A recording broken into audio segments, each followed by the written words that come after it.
Prenons l'exemple de tomates. Ça, c'est une tomate de mon jardin, fraîchement cueillie. C'est un aliment non transformé.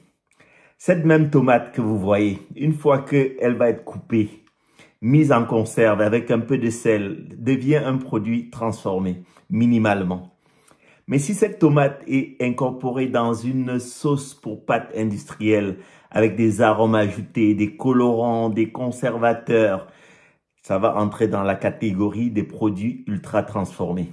Lorsqu'on parle d'aliments transformés, l'image qui vient souvent à l'esprit, c'est celui de produits emballés aux listes d'ingrédients imprononçables, aux dates de péremption lointaines.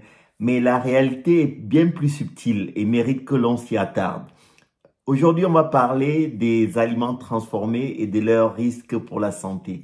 Alors, mettez cette vidéo en favori, un cœur si vous appréciez cette vidéo ou un pouce si vous trouvez que ce contenu est super intéressant. On va parler des aliments transformés et de leurs dangers pour la santé. La consommation d'aliments ultra transformés a beaucoup augmenté dans le monde entier, en particulier dans les pays à revenus élevés, mais aussi dans les économies émergentes. Les régimes alimentaires dans de nombreux pays sont passés de modèles basés sur des aliments frais, minimalement transformés, à des régimes dominés par des aliments ultra transformés. Lorsqu'on regarde les données épidémiologiques, on voit que chez les jeunes, il y a une augmentation de la consommation des aliments ultra transformés avec, dans certains pays, jusqu'à 50% de la population pédiatrique et adulte qui ont un apport élevé en produits ultra transformés. Donc, c'est un réel enjeu de santé publique. Mais de quoi parle-t-on? Alors, la première chose, lorsqu'on parle de transformation alimentaire, c'est de revenir un peu sur l'histoire. La transformation alimentaire, c'est pas un phénomène nouveau. Depuis l'aube de l'humanité, les hommes et les femmes ont séché, salé, fermenté, fumé leurs aliments pour les conserver. Mais c'est la révolution industrielle qui a marqué un tournant décisif en introduisant des processus de production de masse qui ont progressivement éloigné les aliments de leur état originel. Aujourd'hui, on a des données scientifiques qui permettent de classer les aliments selon une échelle.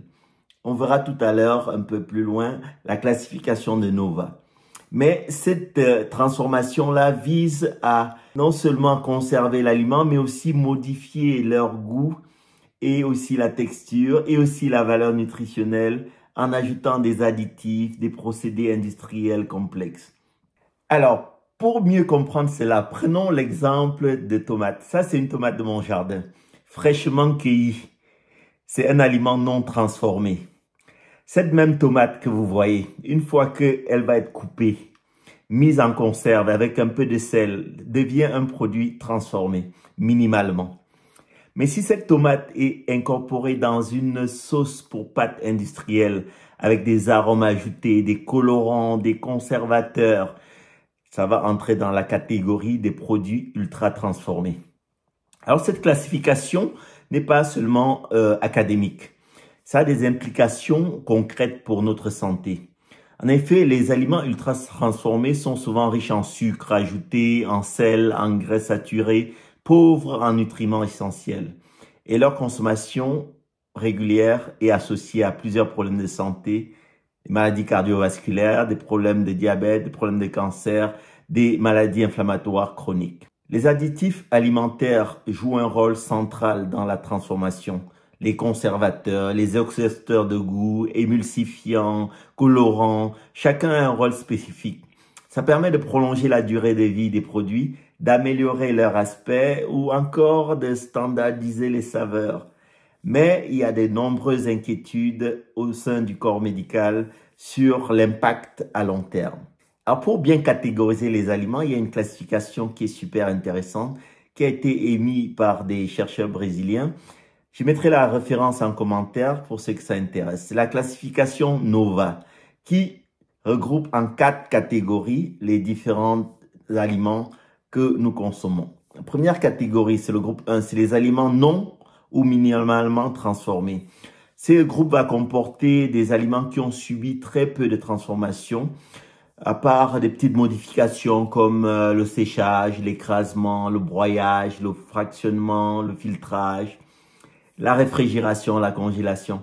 Dans ce groupe, on va trouver des aliments comme les fruits frais, les légumes, le riz, la viande fraîche, le lait frais. C'est le premier groupe. Le deuxième groupe, ce sont les ingrédients culinaires transformés. Dans ce groupe, on va trouver des substances extraites des aliments du groupe 1 ou directement de la nature qui sont utilisées pour préparer les plats cuisinés. Par exemple, le sucre raffiné, les huiles, les graisses, le sel et d'autres substances comme par exemple le vinaigre. Donc ça, c'est le groupe 2. Le troisième groupe, ce sont les aliments transformés, altérés par l'ajout d'ingrédients du groupe 2 pour améliorer leur saveur.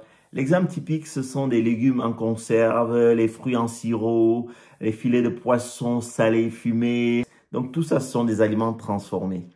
Et finalement, le quatrième groupe, les aliments ultra transformés, c'est le groupe qui est au cœur des préoccupations de santé publique.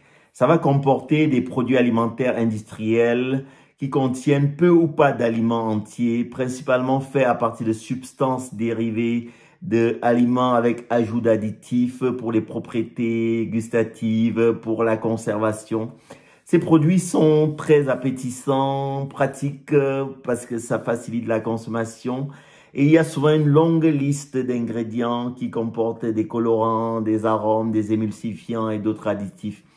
Les exemples qu'on a dans cette catégorie, c'est les boissons gazeuses, les snacks sucrés, les plats préparés prêts à consommer, la viande reconstituée, les desserts instantanés. Et il y a plusieurs autres catégories que je vais vous lister. Par exemple, si on prend la catégorie des céréales pour petit déjeuner. Donc, dans cette catégorie, on va avoir des céréales enrichies en vitamines et minéraux, mais aussi en sucre et parfois en arômes artificiels. Si on prend les barres chocolatées, les barres de snack, ça va comporter des mélanges de sucre, d'huile hydrogénée, de poudre de lait, de cacao traité, de nombreux additifs. Si on prend les sodas, les boissons sucrées non alcoolisées, on va avoir de l'eau, du sucre ajouté, souvent des acides, des colorants, des arômes artificiels.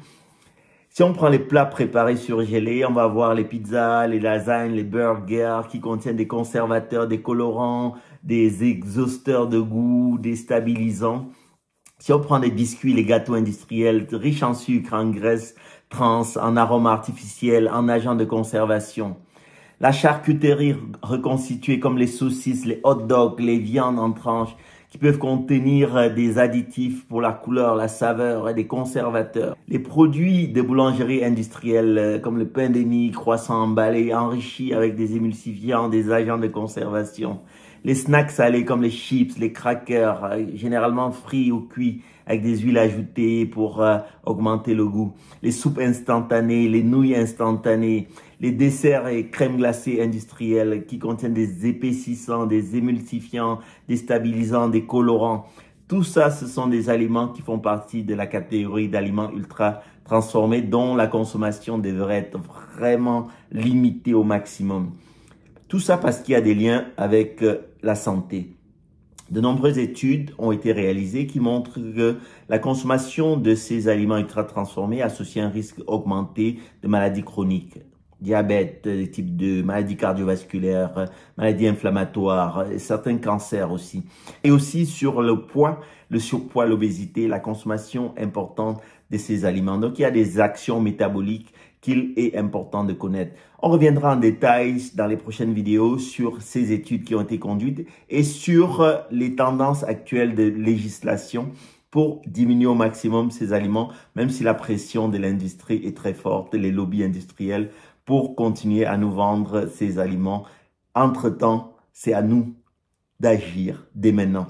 Et si vous êtes là jusqu'au bout, c'est parce que vous pensez que votre santé est entre votre main et très important, pensez à vous abonner, partagez cette vidéo à des personnes que vous pensez pourraient être intéressées et écrivez-moi en commentaire si vous avez des questions, je serai disponible pour y répondre. C'était le Docteur Sourire pour vous servir.